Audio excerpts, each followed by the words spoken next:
You are listening to Aftersight. This recording is intended solely for individuals who are blind or have low vision.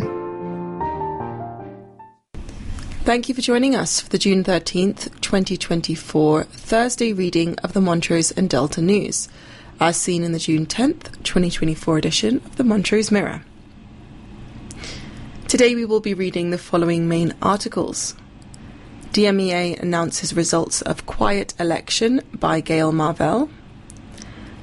Halt the Dolores, notes from the West End by Doris Van Ness, and following up with other miscellaneous articles.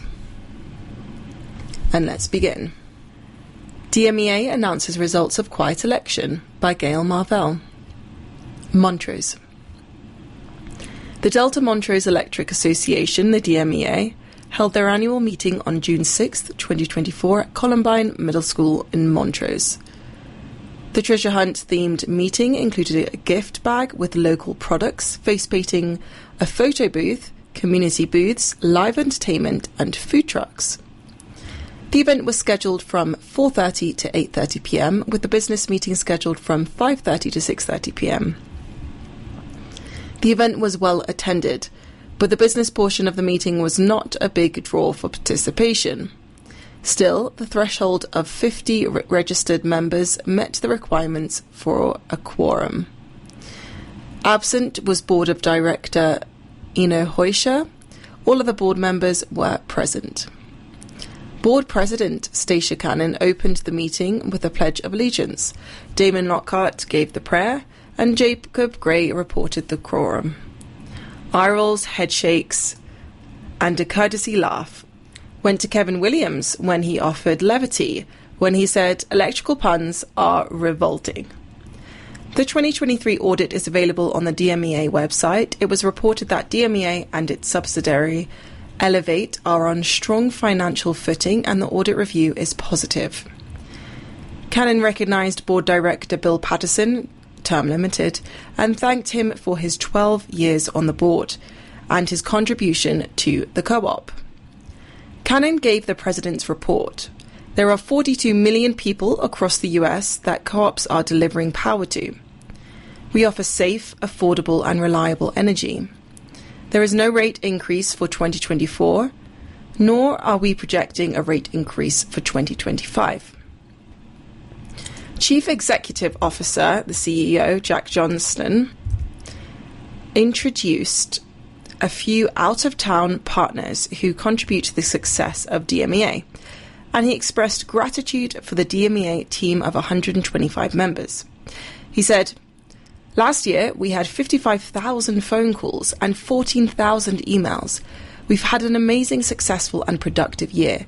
Johnston highlighted DMEA's humanitarian projects, for example, Light Up the Navajo, Operation Roundup, installing power to some homes in Guatemala, sponsorships and scholarships. He said each month 9,000 members round up their electric bills to help others less fortunate with their electric bills. Funds are dispersed by the Operation Roundup Board. There were no audience questions during the Q&A. However, 2 members offered compliments. Election results and newest members of the DMEA board are District 1, Ryan Sedgley, received 2,519 votes, that's 58.1%. Sedgley defeated contender Toby Romero Jr. In District 2, Steve Matheny received 1,605 votes, that's 36.4%.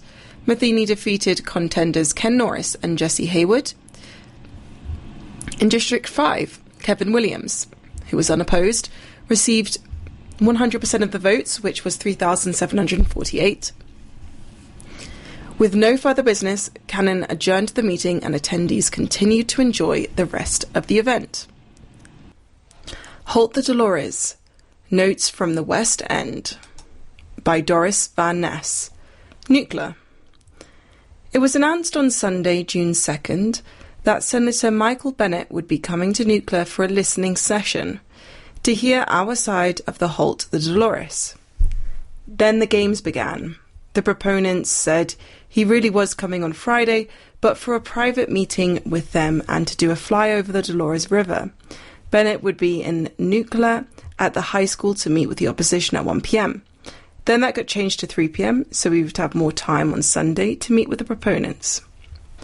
On Tuesday, the town of Nature Reader put a notice on the old drive-in sign that Senator Bennett was coming. Scott Braden, the head of the proponents, took the sign and photoshopped it to change it to protect the Dolores on Facebook. Braden was called out by the town, quoting, "You are 3 steps over the line, Mr. Braden. With the photoshopping of our uranium drive-in sign, whether that was your intention or not, let me give you the backstory and consequences of this escapade. Shame on you for taking a beloved, iconic treasure of the community and defacing it for what the majority of the citizens do not believe in. Shame on you for falsely portraying on our town marquee a message we did not ask Senator Bennett to endorse.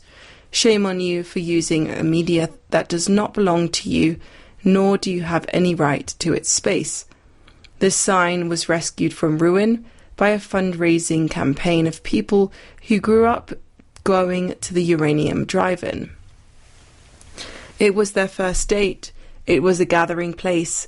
It was a family movie night, and lifelong memories were made there. Shame on you for thinking you could intrude on that. Most of all, shame on you for the ignorance in believing our community would fall for such tactics. At the very least, an apology is needed, and a retraction from all the sites you posted this to." Signed, Kathy Cooper, Town of Nature Reader. As soon as Kathy called him out, the Facebook post came down. Also on Tuesday, Sean Pond, head of the Halt the Dolores group, talked to the owner of Blondie's in Nature Reader, the only place to eat in Nature Reader, and found out that they would be closed for the weekend because Camp V or 5 had hired him to do food for the 400 plus people who would be coming to Nature Reader on Friday to help promote the monument. The big question is, who is paying for all those 400 plus people to come here and stay at Camp V, with the food provided, to meet with Senator Bennett on Sunday morning for a private meeting? I had taken petitions to Moab to a friend, and he took them to his place of business to get signatures. I called him last week to say that I would be coming over to pick them up, and he told me he had 4 pages completed, and they would be at his store. When I arrived to get the petitions, someone had taken them. My friend and his employees all said that the petitions were there on the counter for me, but they got really busy with customers, and when they went to get the petitions for me, they were gone. On my way home, I stopped at the spring where there were stickers saying Halt the Dolores on a metal sign for stickers, and it was gone. So I restuck more stickers up. I have put up Halt the Dolores signs in bedrock 3 times, and they keep getting taken down. No, the wind did not blow them away. I had braced them with big rocks the size of basketballs. Scott Braden has a financial backer, known as Hans-Jörg Wyss, who has not only backed him financially, but has trained him on how to shut down public lands, closing thousands of miles of roads and trails, which is hurtful to ranchers, farmers, miners, and everyone else who enjoys the outdoors. This is his job. These are also the antics we are dealing with to fight the monument. The proponents have more money, and they don't care who they hurt as long as they get their way. What was the saying in the movie Field of Dreams? Build it and they will come? Well, they are coming, and they will continue to come.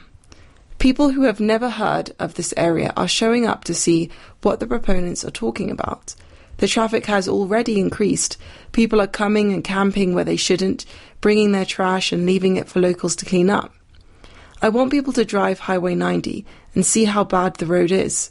Full of potholes and now trash. On Tuesday, someone did a lot of graffiti on a concrete barrier on Paradox Hill.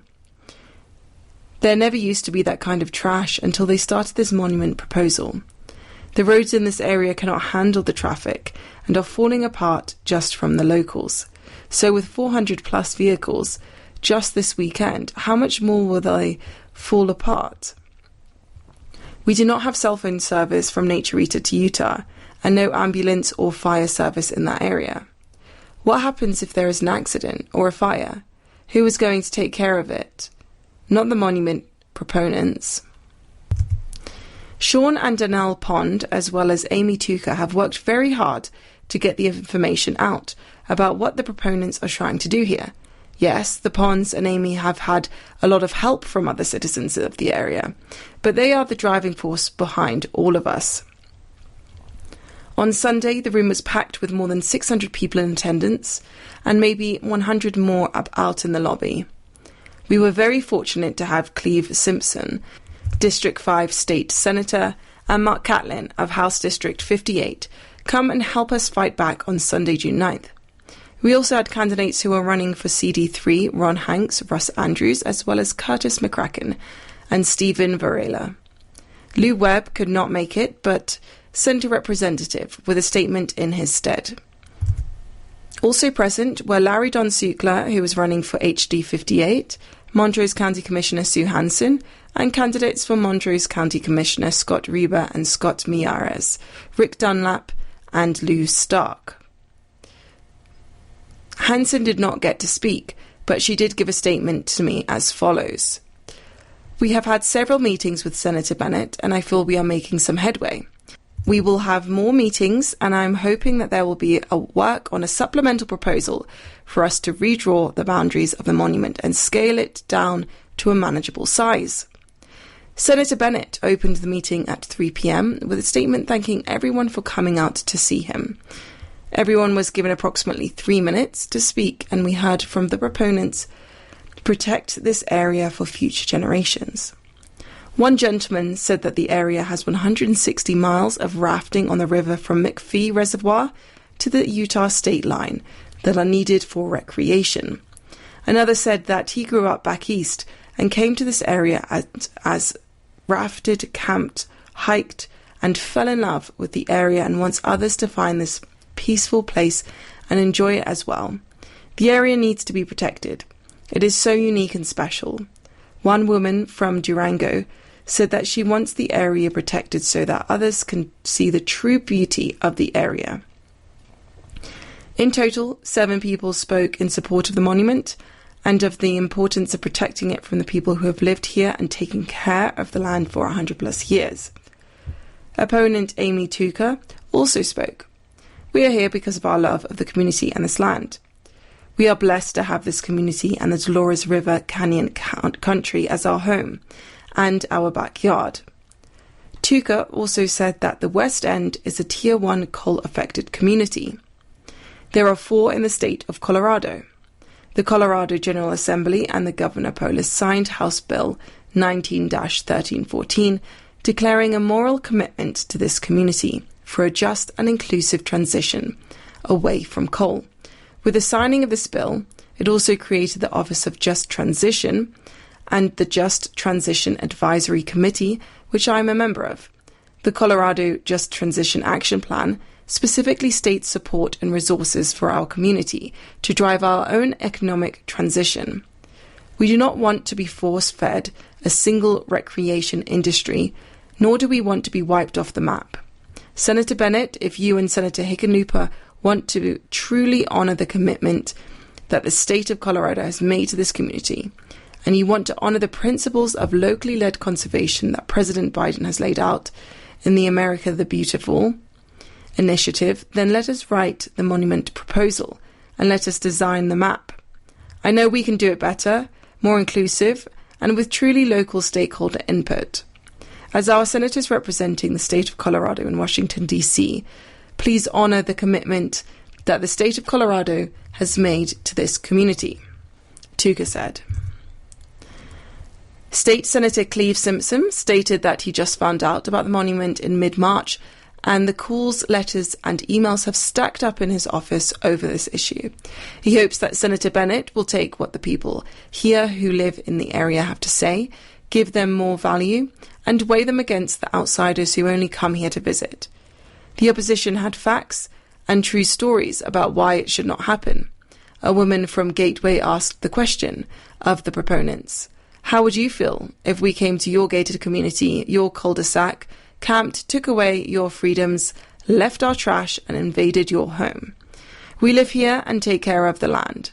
You only visit and then you go home to your safe place. This is our safe place and you want to invade it. Senator Bennett said that he had taken a lot of notes and had not made a decision on the monument. In closing, the writer's own opinion is that we do not want the monument and we are willing to fight to keep the area the way it is. We are, and always have, been a good stewards of the land we love. City of Montrose approves childcare grant application by Caitlin Switzer. Montrose.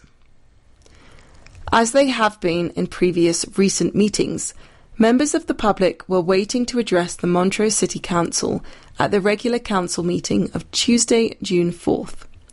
Mayor J. David Reed welcomed all and called the meeting to order.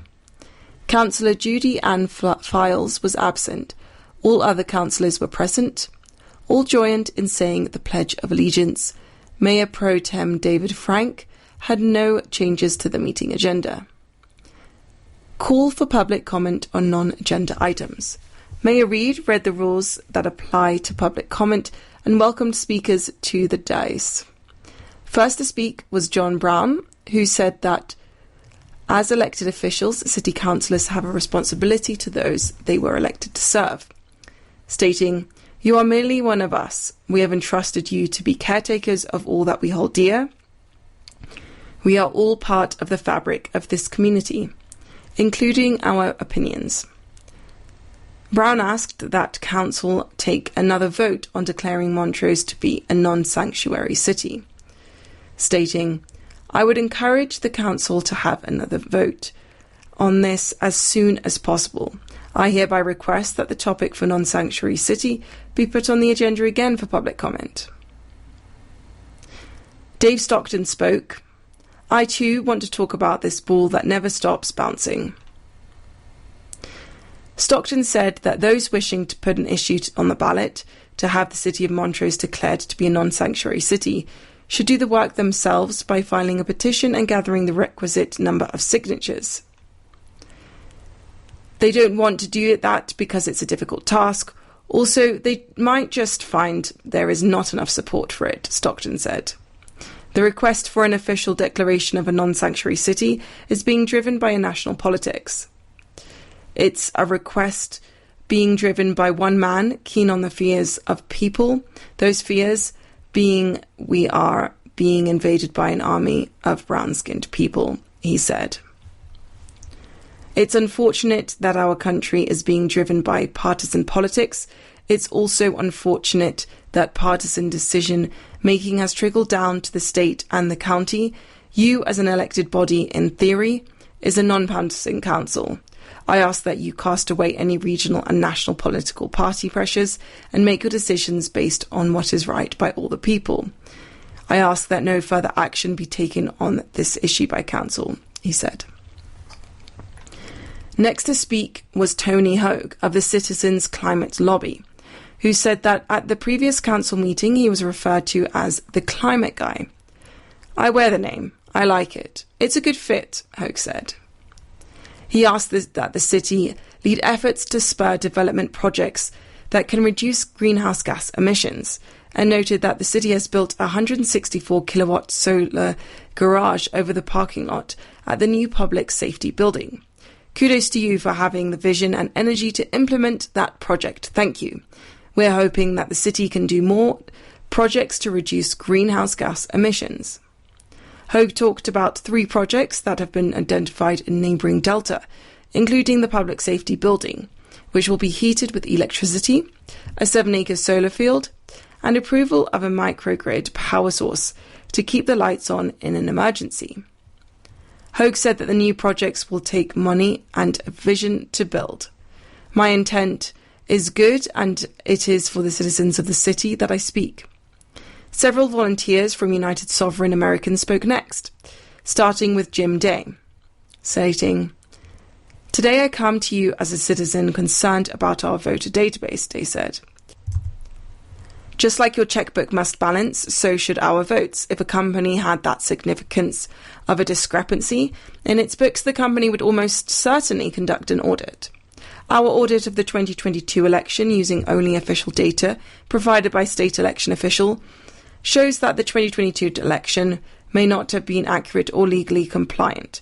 We are not saying any one candidate won over another, or that any election should be overturned. Today we will be presenting you with a resolution. We are happy to meet with you. This data and our request for an investigation have been shared with state election officials and with law enforcement. We're asking that you listen to the resolution, ask questions if you have them, and then vote promptly for its passage, he said. Two speakers, Anne Haldeman and Jill Lafferty, read the citizen resolution into the record. Haldeman spoke first. It is the duty of our election officials to ensure that our elections are accurate, free from distortion and manipulation. Votes counted must be eligible voters. The number of votes counted must equal the number of voters who voted. Lafferty listed a number of election guardrails that the United Sovereign Americans would like to see implemented, including audits and reconciliation to ensure compliance with existing federal laws. Ed Lafferty said massive inaccuracies were found in the 2022 election. You heard us asking for meaningful remedies. Laws are being ignored. Bottom line, the checkbook is not balancing. The cost is immeasurable. So I urge you to show your agreement by passing our resolution, he said. Lafferty referred councillors to the website Unite for Freedom. I encourage you to check it out. Next to speak was Phil Moomjean, who cited information from a report released by the Common Sense Institute and said that Denver has incurred costs of up to $340 million in caring for migrants. While this information comes out of Denver, I think it's naive to think that these issues aren't going to be coming to Montrose, he said. We're already seeing that influx. Denver decided local taxpayers should shoulder the costs. Who pays these costs in Montrose? Does Montrose collect this type of data on the school system? Does Montrose know the cost? Moomjean read portions of the Common Sense report and recommended that council undertake another vote on the resolution to become a non-sanctuary city.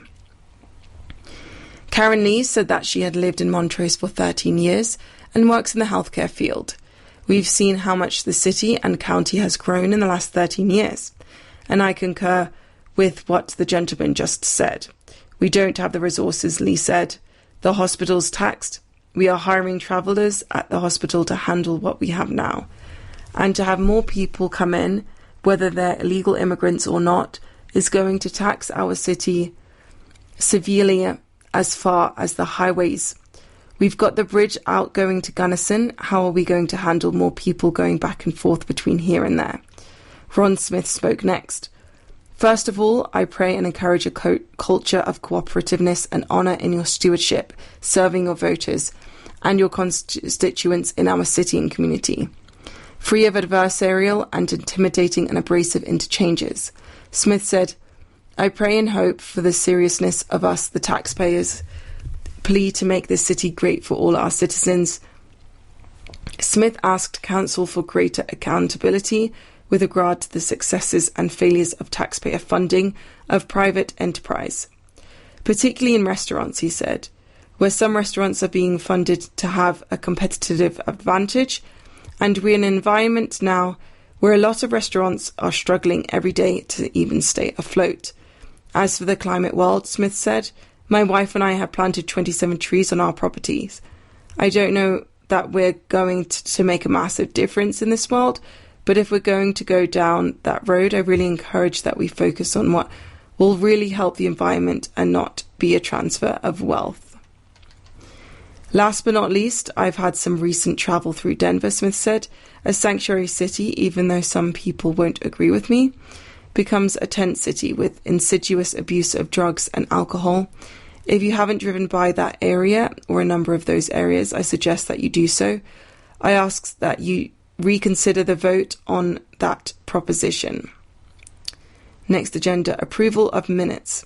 Council voted to approve the minutes of the May 21st regular council meeting. Resolution 24-08 Council voted to approve Resolution 2024-08 as discussed previously at Monday's work session. Resolution 2024-08 authorises the filing of a Colorado Department of Early Childhood employer-based childcare grant application for the purposes of adding childcare capacity within the city of Montrose. Eagle Ranch South Subdivision Preliminary Plat. Planner number 2 William Rees presented information of the Eagle Ranch South Subdivision Preliminary Plat. Staff recommended approval. Mayor Rees said, "There have been no changes since it was presented at work session, correct?" Rees said, This was not presented at work session." "Excuse me, my mistake," Reed said. "Comments from the public were taken, and some are included in the meeting packet." Constituent Dave Stockton said that the drainage is a pressing concern. City Engineer Scott Murphy spent time talking about the drainage situation. Following some discussion, those councillors present voted unanimously to approve the Eagle Ranch South Subdivision Preliminary Plat. And that's all we have time for today. Thank you for listening to the Montrose and Delta News.